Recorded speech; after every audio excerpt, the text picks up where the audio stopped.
Hai, Assalamualaikum. Nama aku Mizarul Akbar bin Abdullah. Boleh panggil aku Mo. Hari ini aku akan berkongsi dengan korang semua tentang kisah sebenar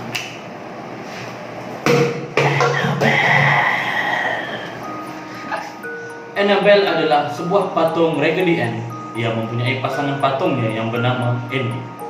Pasangan patung ini adalah hasil ciptaan daripada seorang penulis di Amerika, iaitu Johnny Gruelle.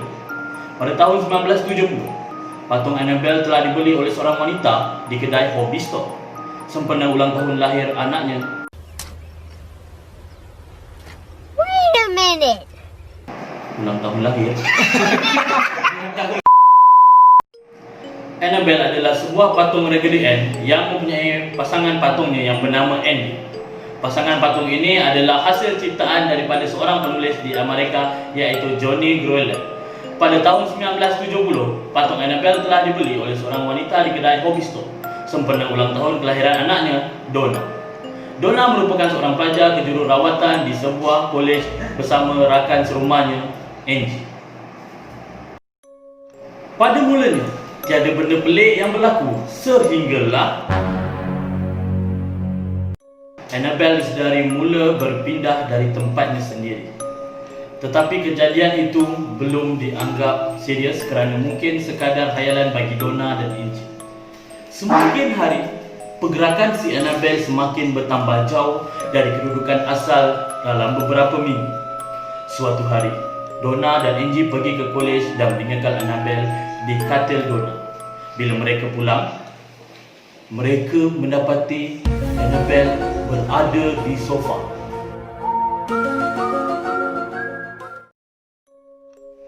Semakin hari, Annabelle semakin mengerikan apabila Donna menjumpai kertas-kertas lama dan reput yang biasa.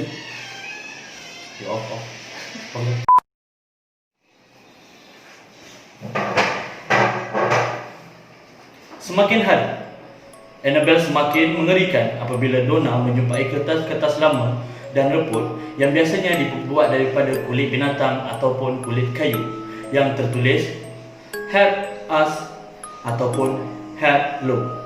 Siapa Lo? Sebentar nanti saya akan ceritakan. Lebih menyeramkan kerana tiada seorang pun di rumah yang memiliki kertas seperti itu. Satu malam, Donna pulang ke rumah dan menjumpai Annabelle di katilnya berlumuran darah di tangan. Darah tersebut kelihatan seperti keluar daripada patung itu sendiri. Untuk pengetahuan anda semua, mereka mempunyai seorang rakan bernama Lo yang tadi saya katakan. Lo adalah tunang kepada Angie. Lo amat membencikan Annabelle. Dia dapat rasa ada sesuatu yang tidak kena dengan patung tersebut, seperti sesuatu yang jahat. Tetapi Donna dan Angie tidak percaya dengan perkara seperti hantu-hantu ini. Pada satu malam, Lo terbangun dari tidur dan badannya tidak boleh bergerak. Lo pandang ke hadapan dan tiba-tiba Annabelle yang sedang merenungnya sedang merangkak ke atas badan Lo dan mencekik Lo sehingga pengsan. Keesokan harinya, Lo sedar bahawa kejadian itu bukan sekadar mimpi.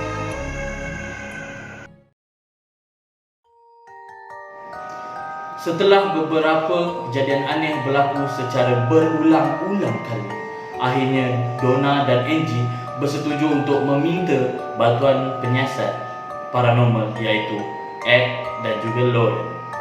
Mereka mendapat tahu bahawa sebelum rumah mereka dibina, iaitu rumah Donna dan rumah Angie, kawasan itu merupakan sebuah padang yang luas. Tapi suatu masa dahulu, ada seorang gadis berusia 7 tahun yang bernama Annabelle Higgins ditemui mati di padang tersebut. Namun roh budak tersebut masih kekal di situ. Apabila patung itu dibawa masuk ke dalam rumah, roh Annabelle bersatu dengan patung tersebut.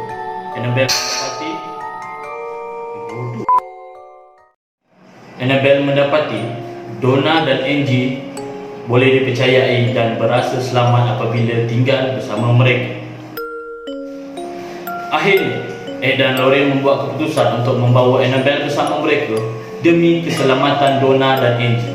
Mereka menyatakan bahawa roh di dalam patung tersebut sebenarnya menyasarkan Donna sebagai mangsa. Seorang padri dipanggil untuk upacara penyucian terhadap rumah tersebut. Ed dan Lorraine meletakkan Annabelle di dalam sebuah beg dan mula memandu pulang ke rumah. Sepanjang perjalanan, mereka sering diganggu. Mereka berhenti di tepi jalan dan Ed merenjeskan air suci ke patung tersebut dan gangguan berhenti, tetapi untuk seketika sahaja. Apabila tiba di rumah, Ed meletakkan patung Annabelle di sebelah mejanya. Tiba-tiba, patung itu mula terapung. Kejadian terapung itu berlaku lebih kurang 2 atau 3 kali. Semakin lama, patung itu kelihatan seperti mengalah, berhenti, dan akhirnya patung itu duduk diam dengan tidak semena-mena. Beberapa hari kemudian, Annabelle kembali menakutkan apabila dia mula muncul di bilik yang berbeza di dalam rumah Ed dan Lorraine itu. Akhirnya, mereka memanggil seorang padri Katolik untuk menghalau syaitan dari patung itu. Padri tersebut menganggap kejadian ini lawak.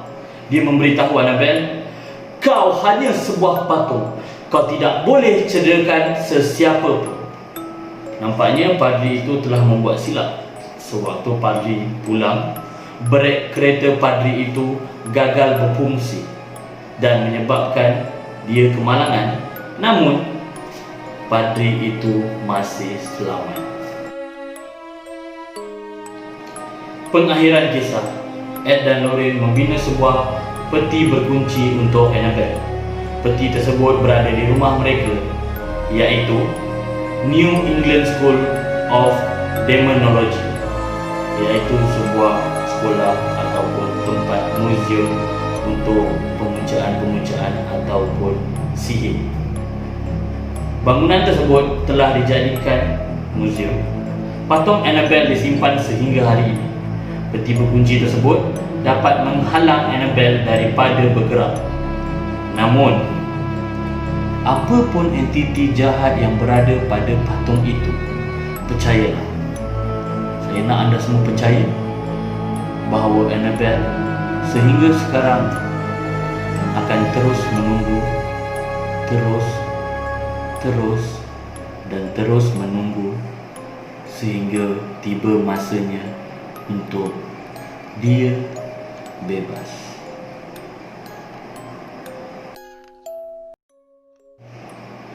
Itu sahajalah kisah yang ingin saya kongsikan tentang kisah sebenar Annabelle. Semoga anda tidak mengambil kisah ini terlalu serius. Enggaklah kisah ini sekadar perkongsian daripada saya. Dan saya doakan anda semua sihat dan ceria-ceria selalu. Semoga kita bertemu lagi di masa akan datang. Sekian, terima kasih daripada saya. Semoga berjumpa lagi. Ciao.